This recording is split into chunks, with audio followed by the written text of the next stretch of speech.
Good morning students. Welcome to my channel SPC centre of knowledge. और आज हम लोग ज्योग्राफी के एक बेहतरीन सेट को लेकर के उपस्थित हैं जो मॉडल सेट एक से संबंधित है। तो अभी हम जितने भी विद्यार्थी बोर्ड 2025 में एग्ज़ाम देने वाले हैं क्लास 12th के, उन सभी विद्यार्थियों के लिए एक बेहतरीन सेट है। तो आशा करेंगे कि आप सभी विद्यार्थियों को यह सेट काफ़ी पसंद आएगा। अगर आप हमारे चैनल पर नए हैं तो चैनल को सब्सक्राइब कर लीजिए और बेल आइकन को प्रेस कर लीजिए ताकि जो नोटिफिकेशन है आप तक हमेशा पहुंचता रहे। हम लोग शुरू करते हैं पहले क्वेश्चन से। पहला क्वेश्चन है कि निम्नलिखित में से कौन मानव भूगोल का उपागम है। क्या कह रहा है कि निम्नलिखित में से कौन मानव भूगोल का उपागम है। ए में कह रहा है क्षेत्रीय विभिन्नता, बी में कह रहा है स्थानिक संगठन, सी में कह रहा है अन्वेषण एवं वर्णन और डी में कह रहा है इनमें से सभी। तो मानव भूगोल का जो उपागम है वह इन सभी हो जाएगा, यार था डी यहाँ हम लोग का आंसर हो जाएगा इनमें से सभी। चलिए अगला क्वेश्चन है कि सैन्य भूगोल मानव भूगोल के किस क्षेत्र से संबंधित है। क्या कह रहा है कि सैन्य भूगोल मानव भूगोल के किस क्षेत्र से संबंधित है। ए में कह रहा है सामाजिक भूगोल, बी में कह रहा है राजनीतिक भूगोल, सी में कह रहा है नगरीय भूगोल और डी में कह रहा है आर्थिक भूगोल। तो सैन्य भूगोल मानव भूगोल के जिस क्षेत्र से संबंधित है उसका जवाब हो जाएगा राजनीतिक भूगोल। क्या हो जाएगा? राजनीतिक भूगोल। इसका बी नंबर ऑप्शन सही हो जाएगा। 3 नंबर क्वेश्चन कह रहा है कि फेब्रे संबंधित हैं किससे? संभावनावाद से, निश्चयवाद से, मानवतावाद से या इनमें से नहीं, किसी से नहीं। क्या कह रहा है? इनमें से कोई नहीं। यानी फेब्रे जो है वह किससे संबंधित है? तो फेब्रे जो है वह संभावनावाद से संबंधित है। ऑप्शन ए यहाँ सही हो जाएगा। 4 नंबर क्वेश्चन कर रहा है कि निम्नलिखित महाद्वीपों में से किसमें जनसंख्या वृद्धि दर सर्वाधिक है। क्या कह रहा है कि निम्नलिखित महाद्वीपों में से किसमें जनसंख्या वृद्धि दर सर्वाधिक है।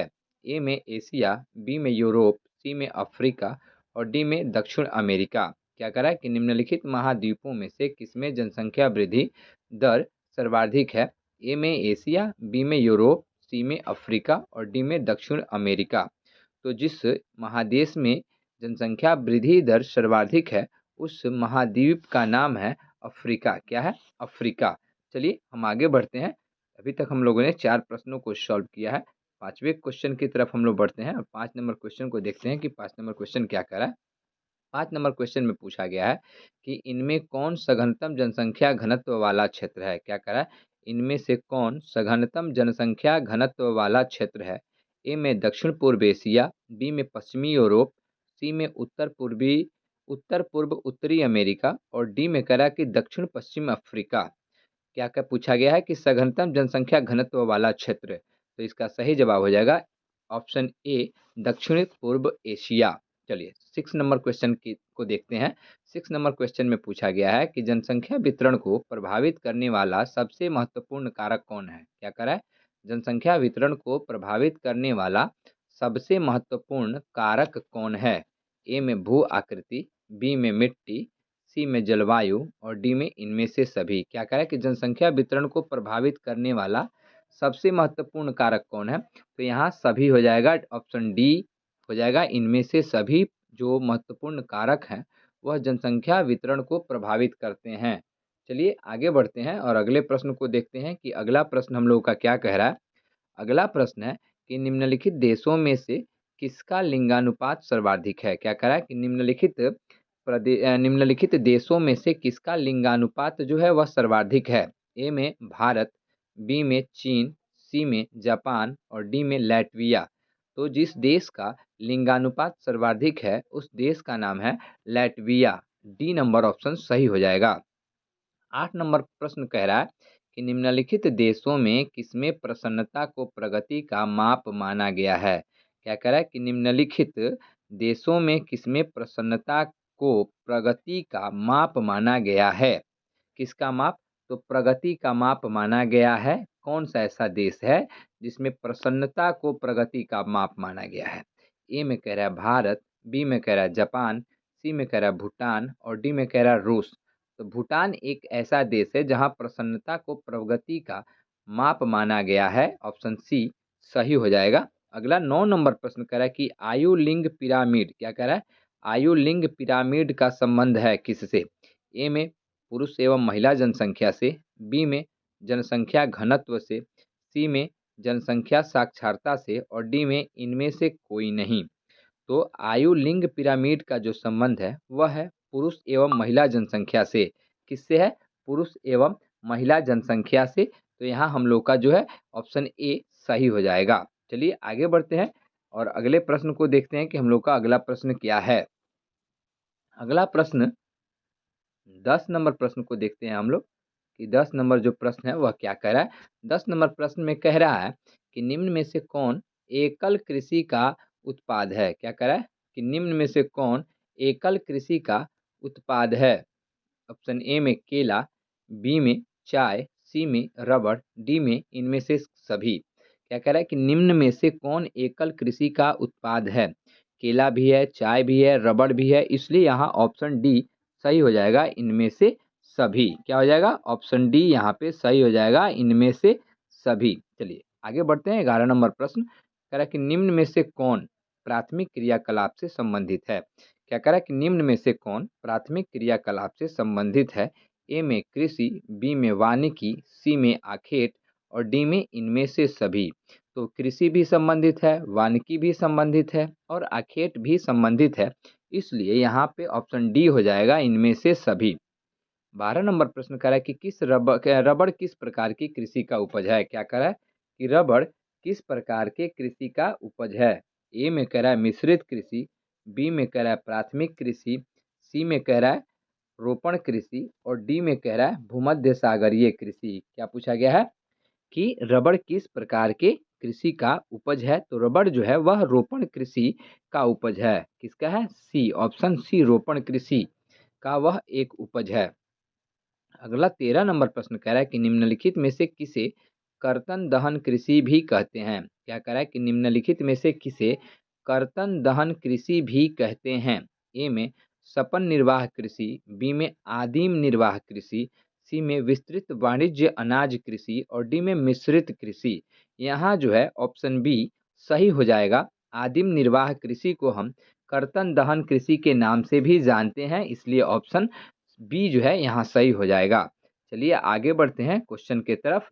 और अगला पूछा गया है कि विस्तृत व्यापारिक अनाज उत्पादक कृषि नहीं की जाती है किस क्षेत्र में। पहला है पंपास क्षेत्र में, दूसरा है अमेजन बेसिन क्षेत्र में, तीसरा है प्रेयरी क्षेत्र में और चौथा है स्टेपीज क्षेत्र में।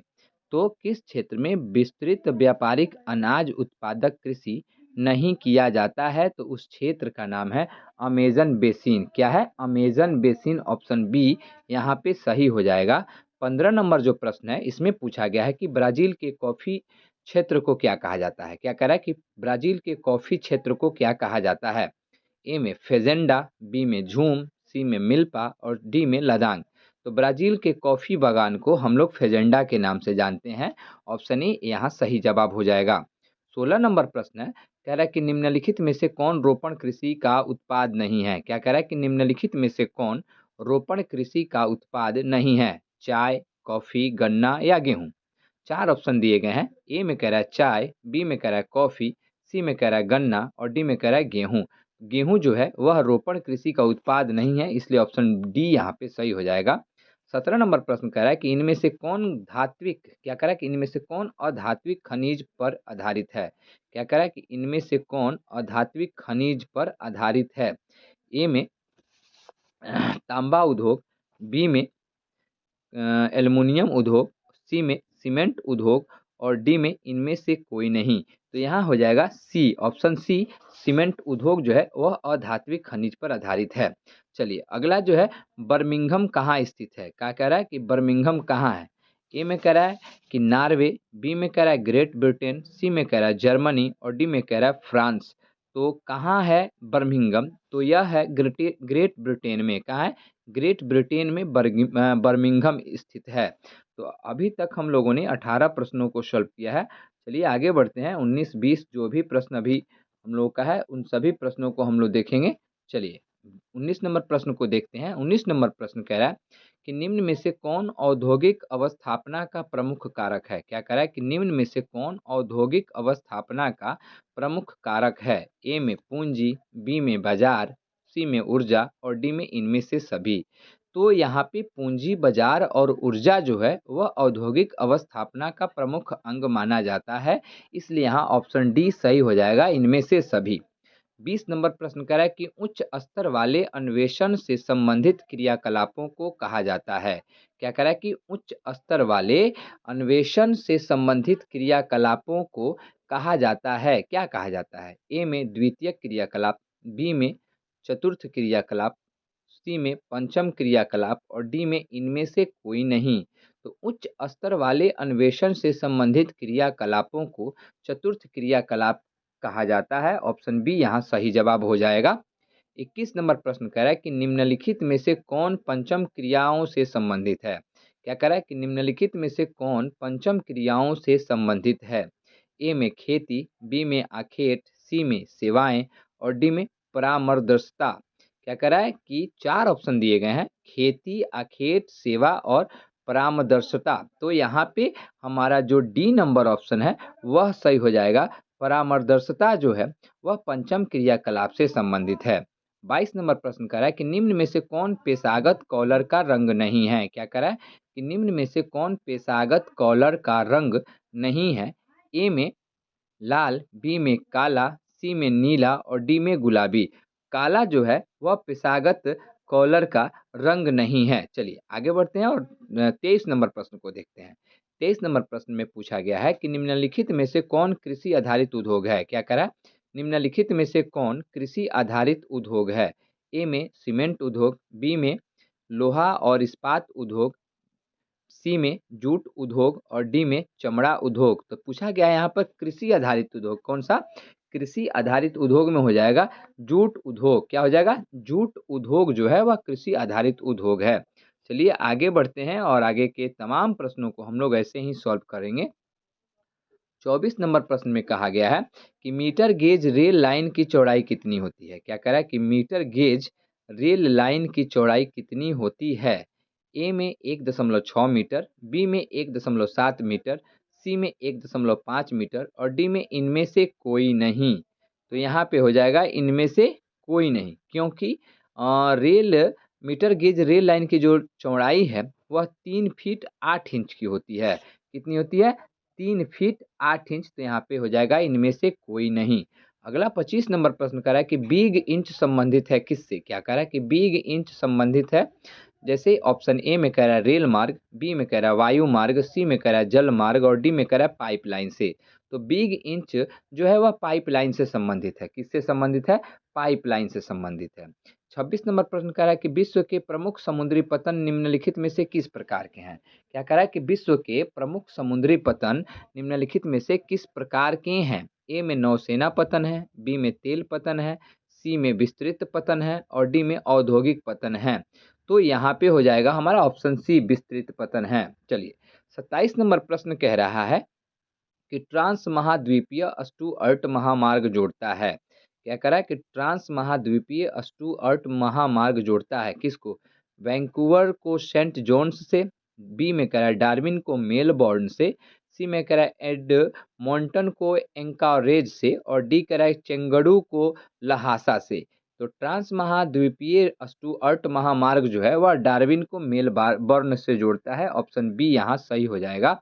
28 नंबर प्रश्न कह रहा है कि एयर इंडिया संबंधित है। क्या कह रहा है?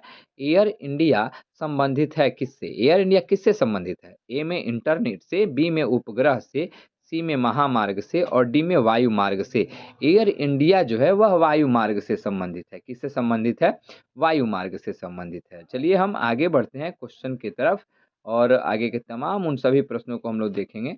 चलिए अभी जो अगला प्रश्न है हम लोगों का उसको देखते हैं। अगला प्रश्न हम लोगों का क्या है? चलिए अगला जो प्रश्न है यह है कि विश्व व्यापार संगठन अर्थात डब्ल्यूटीओ की स्थापना कब हुई? क्या कह रहा है? विश्व व्यापार संगठन अर्थात डब्ल्यूटीओ की स्थापना कब हुई थी? तो विश्व जैसे ऑप्शन में दिया गया है 1948, बी में कह रहा है 1995, सी में कह रहा है 2000 ईस्वी और डी में कह रहा है 2005 ईस्वी। तो विश्व व्यापार संगठन की स्थापना जो है वह 1 जनवरी 1995 ईस्वी को हुई थी। चलिए अगला 30 नंबर प्रश्न कह रहा है कि ओपेक अर्थात organisation of petroleum exporting countries का मुख्यालय कहाँ है? ए में कह रहा है वियना, बी में कह रहा है जकार्ता, सी में कह रहा है हनोई और डी में कह रहा है जेनेवा। तो ओपेक का जो मुख्यालय है वह वियना में है। कहाँ है? वियना में। और अगर हम देखें कि ओपेक की स्थापना कब हुई थी, तो ओपेक की स्थापना 1960 ईस्वी में हुई थी। कब हुई थी? 1960 ईस्वी में ओपेक की स्थापना वियना के बगदाद में हुआ था। अगर पूर्ण रूप से देखें तो वियना के बगदाद में 1960 में ओपेक की स्थापना हुई थी। चलिए 31 नंबर जो प्रश्न है वह कह रहा है कि भारत सदस्य है किसका? साफ्टा का, ओईसीडी का या आसियान का या फिर ओपेक का? तो भारत जो सदस्य है वह साफ्टा का है। किसका है? साफ्टा का है। तो चलिए हम लोगों ने अभी 31 प्रश्नों को सॉल्व किया है। ए में अंतर्देशीय व्यापार, बी में बाह्य व्यापार, सी में स्थानीय व्यापार और डी में अंतर्राष्ट्रीय व्यापार। तो दो देशों के मध्य व्यापार जो है वह अंतर्राष्ट्रीय व्यापार कहलाता है। क्या कहलाता है? अंतर्राष्ट्रीय व्यापार कहलाता है। ऑप्शन डी यहाँ सही हो जाएगा। 33 नंबर प्रश्न कह रहा है कि सड़क के सहारे किस प्रतिरूप की बस्तियां मिलती हैं? क्या कह रहा है कि सड़क के सहारे किस प्रतिरूप की बस्तियां मिलती हैं? ए में गोलाकार, बी में आयताकार, सी में रेखीय और डी में सीढ़ी नुमा। तो सड़क के सहारे जिस प्रतिरूप की बस्तियां पाई जाती हैं वह है रेखीय। ऑप्शन सी यहाँ पे सही हो जाएगा। 34 नंबर प्रश्न कह रहा है कि सन नगर शब्द का प्रयोग किसने किया था? क्या कह रहा है कि सन नगर शब्द का प्रयोग किसने किया था? ए में पैट्रिक गिडीज, बी में ग्रिफिथ टेलर, सी में ट्रिवार्था और डी में जीन गोटमेन। क्या कह रहा है कि सन नगर शब्द का प्रयोग किसने किया था? तो सबसे पहले पैट्रिक गिडीज ने किया था। ऑप्शन ए यहाँ सही हो जाएगा। चलिए आगे बढ़ते हैं और आगे के ऐसे तमाम प्रश्नों को हम लोग सॉल्व करेंगे। अगला प्रश्न कह रहा है कि मिलियन सिटी की जनसंख्या कितनी होती है? क्या कह रहा है कि मिलियन सिटी की जनसंख्या कितनी होती है? ए में कह रहा है 1 लाख से कम, बी में कह रहा है 5 लाख से कम, सी में कह रहा है 10 लाख से अधिक और डी में कह रहा है 10 लाख से कम। तो मिलियन सिटी की जो जनसंख्या है वह है सी नंबर ऑप्शन, 10 लाख से अधिक। अगला प्रश्न है कि किस भाषाई परिवार की भारत में जनसंख्या सबसे कम है? क्या कह रहा है कि किस भाषाई परिवार की जनसंख्या जो है भारत में सबसे कम है? ए में कह रहा है द्रविड़, बी में कह रहा है भारतीय यूरोपीय, सी में कह रहा है चीनी तिब्बती और डी में कह रहा है ऑस्ट्रिक। तो भारत में जो है वह सबसे कम भाषा परिवार की जो जनसंख्या है वह है चीनी तिब्बती। ऑप्शन सी यहाँ पे सही हो जाएगा। चलिए आगे बढ़ते हैं और आगे के 36 प्रश्न तो हम लोग सॉल्व कर लिए। 37 से शुरू करते हैं हम लोग। 37 नंबर प्रश्न कर रहा है कि 2011 की जनगणना के अनुसार निम्नलिखित राज्यों में से किसकी जनसंख्या घनत्व सबसे कम है? क्या पूछा गया है कि 2011 की जनगणना के अनुसार निम्नलिखित राज्यों में से किसकी जनसंख्या घनत्व सबसे कम है? ए में कह रहा है असम, बी में कह रहा है अरुणाचल प्रदेश, सी में कह रहा है सिक्किम और डी में कह रहा है मिजोरम। तो अरुणाचल प्रदेश की जो जनसंख्या घनत्व है वह सबसे कम थी 2011 के अनुसार। चलिए अगला प्रश्न है 38 नंबर प्रश्न कि 2011 की जनगणना के अनुसार भारत में जनसंख्या का घनत्व कितना था? क्या कह रहा है कि 2011 की जनगणना के अनुसार भारत का जनघनत्व कितना था? ए में कह रहा है 810 व्यक्ति प्रति वर्ग किलोमीटर, बी में कह रहा है 382 व्यक्ति वर्ग किलोमीटर, सी में कह रहा है 282 व्यक्ति प्रति वर्ग किलोमीटर और डी में कह रहा है 362 व्यक्ति प्रति वर्ग किलोमीटर। यहाँ ऑप्शन बी सही हो जाएगा, 382 व्यक्ति प्रति वर्ग किलोमीटर। चलिए अगला प्रश्न है कि भारत में जनगणना का महान विभाजक वर्ष कौन है? क्या कह रहा है कि भारत में जनगणना का महान विभाजक वर्ष कौन है? ए में 1951, बी में 1931, सी में 1921 और डी में कह रहा है 1971। तो महान विभाजक वर्ष के रूप में हम 2021 को जानते हैं, सॉरी 1921 को जानते हैं। किसको जानते हैं? 1921 को जानते हैं। 40 नंबर प्रश्न कह रहा है कि निम्नलिखित राज्यों में किसका 0 से 6 आयु वर्ग में निम्नतम है? लिंगानुपात जो है किसका सबसे कम है 0 से 6 आयु वर्ग में? ए में कह रहा है हरियाणा, बी में कह रहा है गुजरात, सी में कह रहा है पंजाब और डी में कह रहा है हिमाचल प्रदेश। तो हरियाणा एक ऐसा राज्य है जहां 0 से 6 आयु वर्ग में लिंगानुपात जो है सबसे निम्नतम है। ऑप्शन ए यहाँ सही हो जाएगा। 40 प्रश्नों को हम लोगों ने सॉल्व किया है। चलिए आगे बढ़ते हैं, आगे के तमाम ऐसे प्रश्नों को हम लोग सॉल्व करते रहेंगे। चलिए 41 नंबर प्रश्न कह रहा है कि 2011 की जनगणना के अनुसार निम्नलिखित राज्यों में से किसमें नगरीय जनसंख्या का अनुपात सर्वाधिक है? क्या कह रहा है कि 2011 की जनगणना के अनुसार निम्नलिखित राज्यों में से किसमें नगरीय जनसंख्या का अनुपात सर्वाधिक है? ए में तमिलनाडु, बी में महाराष्ट्र, सी में गोवा और डी में केरल। यहाँ इसका जवाब जो है ऑप्शन ए हो जाएगा, तमिलनाडु। 42 नंबर जो प्रश्न है उसमें पूछा गया है कि मानव विकास सूचकांक में भारत के निम्नलिखित राज्यों में से किसकी कोटि उच्चतम है। मानव विकास सूचकांक में भारत के निम्नलिखित राज्यों में से किसकी कोटि उच्चतम है। ऑप्शन में ए में कह रहा है केरल, बी में कह रहा है पंजाब, सी में कह रहा है तमिलनाडु और डी में कह रहा है हरियाणा। तो केरल जो है वह मानव विकास सूचकांक में भारत में सबसे अग्रणी राज्य है, सबसे उसका कोटि जो है उच्चतम है। अगला प्रश्न है कि सिंगरेनी है कहाँ। सिंगरेनी जो है कहाँ है, किस प्रकार का नगर है। ए में कह रहा है राजधानी नगर, बी में कह रहा है खनन नगर और सी में कह रहा है पर्यटक नगर और डी में कह रहा है इनमें से कोई नहीं। तो सिंगरेनी जो है वह एक खनन नगर है। ऑप्शन बी यहाँ सही हो जाएगा। 44 नंबर प्रश्न कह रहा है कि बुंदेलखंड प्रदेश में किस प्रकार की ग्रामीण बस्तियां पाई जाती हैं। क्या कह रहा है कि बुंदेलखंड प्रदेश में किस प्रकार की ग्रामीण बस्तियां पाई जाती हैं। ए में कह रहा है पल्ली बस्तियां, बी में कह रहा है गुच्छित बस्तियां, सी में कह रहा है परिकीर्ण बस्तियां और डी में कह रहा है इनमें से सभी। तो बुंदेलखंड प्रदेश में गुच्छित बस्तियां जो है वह पाई जाती हैं। ऑप्शन बी यहाँ सही हो जाएगा। चलिए हम 45 नंबर प्रश्न की तरफ बढ़ते हैं और 45 नंबर प्रश्न को देखते हैं कि 45 नंबर प्रश्न क्या पूछा गया है। 45 नंबर प्रश्न में पूछा गया है कि गाजियाबाद एक उदाहरण है प्राचीन नगर का, मध्यकालीन नगर का, आधुनिक नगर का या फिर अनुषंगी नगर का। गाजियाबाद जो शहर है वह किस का उदाहरण है। तो इसका सही जवाब है आधुनिक नगर का। ऑप्शन सी यहाँ सही हो जाएगा। 46 नंबर प्रश्न कह रहा है कि भारत में सर्वाधिक जनसंख्या वाला मेगालोपोलिस कौन है। क्या पूछा गया है कि भारत में सर्वाधिक जनसंख्या वाला मेगालोपोलिस कौन है। ए में मुंबई, बी में दिल्ली, सी में कोलकाता और डी में चेन्नई। मुंबई जो है वह सर्वाधिक जनसंख्या वाला मेगापोलिस राज्य है, इसलिए यहाँ पे ऑप्शन ए सही जवाब हो जाएगा। 47 नंबर प्रश्न कह रहा है कि निम्नलिखित में कौन भू उपयोग संवर्ग में नहीं है।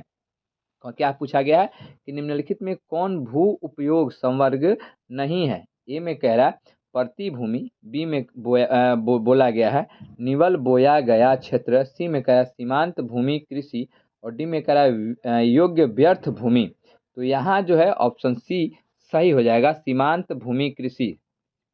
चलिए अगला प्रश्न है कि निम्नलिखित में कौन भारतीय कृषि की समस्या है।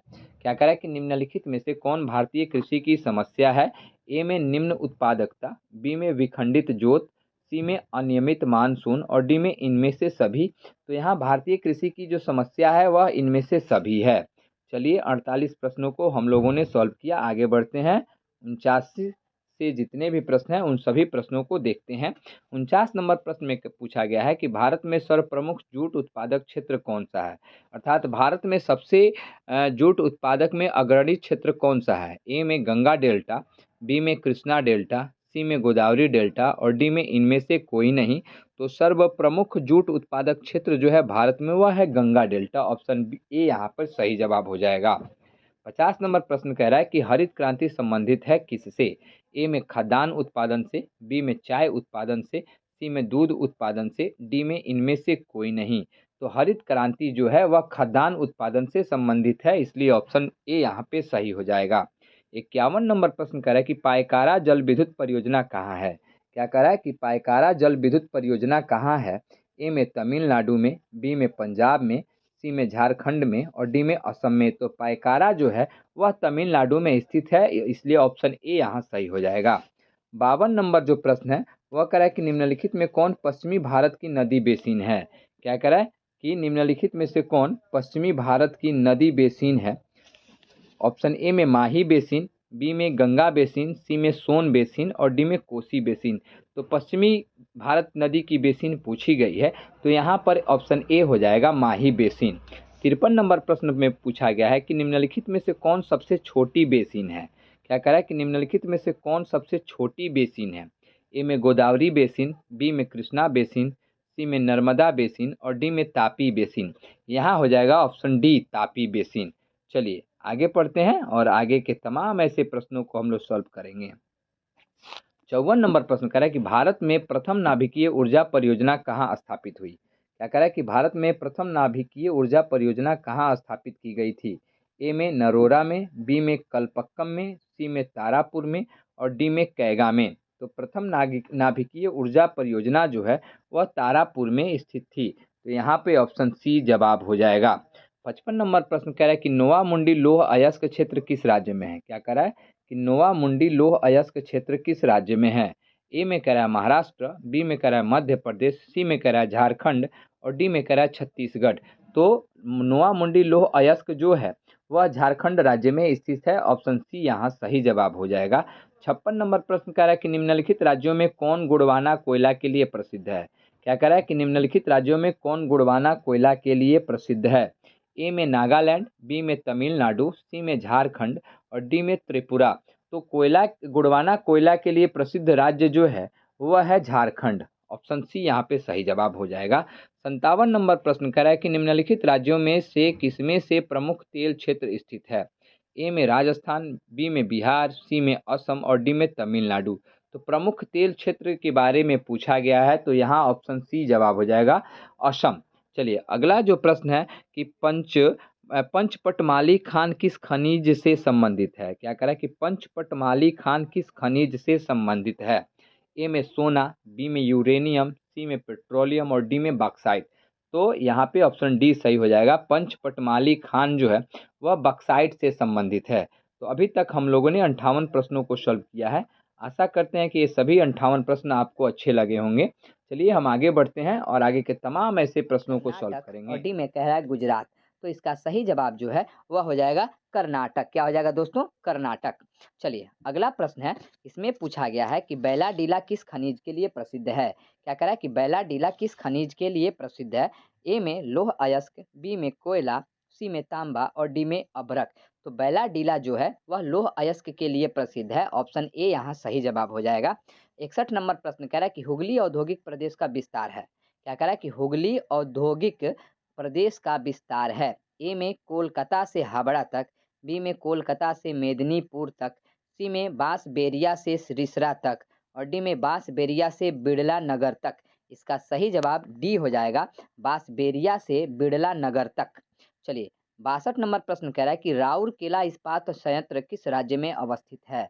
क्या कह रहा है कि राउरकेला इस्पात संयंत्र किस राज्य में अवस्थित है। ए में कह रहा है पश्चिम बंगाल, बी में कह रहा है राजस्थान, सी में कह रहा है उड़ीसा और डी में कह रहा है झारखंड। तो राउरकेला इस्पात संयंत्र जो है वह उड़ीसा राज्य में स्थित है। ऑप्शन सी यहाँ सही हो जाएगा। 63 नंबर प्रश्न कह रहा है कि हथकरघा उद्योग। क्या कह रहा है कि हथकरघा उद्योग है। ए में आधारभूत उद्योग, बी में कुटीर उद्योग, सी में स्वच्छंद उद्योग और डी में इनमें से कोई नहीं। तो हथकरघा उद्योग जो है वह एक कुटीर उद्योग है। ऑप्शन बी यहाँ सही हो जाएगा। चलिए आगे बढ़ते हैं और 65 नंबर प्रश्न को देखते हैं कि 65 नंबर जो प्रश्न है उसमें 64 नंबर जो प्रश्न है उसमें क्या पूछा गया है। 64 नंबर प्रश्न में कह रहा है कि भरमौर जनजातीय क्षेत्र संबंधित है किससे। गद्दी से, मसाई से, बेदा से या इनमें से कोई नहीं। तो भरमौर जनजातीय क्षेत्र जो है वह गद्दी से रिलेटेड है, इसलिए ऑप्शन ए यहाँ पे सही हो जाएगा। 65 नंबर प्रश्न कह रहा है कि नीरू मीरू संबंधित है। क्या कह रहा है कि नीरू मीरू संबंधित है किससे। जल संभर प्रबंधन से या सिंचाई प्रबंधन से या प्रदूषण प्रबंधन से या फिर पर्यावरण प्रबंधन से। तो नीरू मीरू जो है वह जल संभर प्रबंधन से संबंधित है। ऑप्शन ए यहाँ सही हो जाएगा।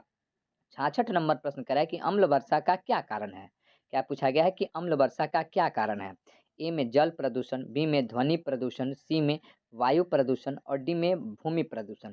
तो अम्ल वर्षा का जो कारण है वह है वायु प्रदूषण। चलिए 67 नंबर प्रश्न कह रहा है कि पूर्व पश्चिम गलियारा जोड़ता है किसको। कोलकाता को दिल्ली से, गुवाहाटी को पालनपुर से, कानपुर को पोरबंदर से या सिलचर को पोरबंदर से। तो पूर्व पश्चिम गलियारा जो है वह सिलचर को पोरबंदर से जोड़ता है।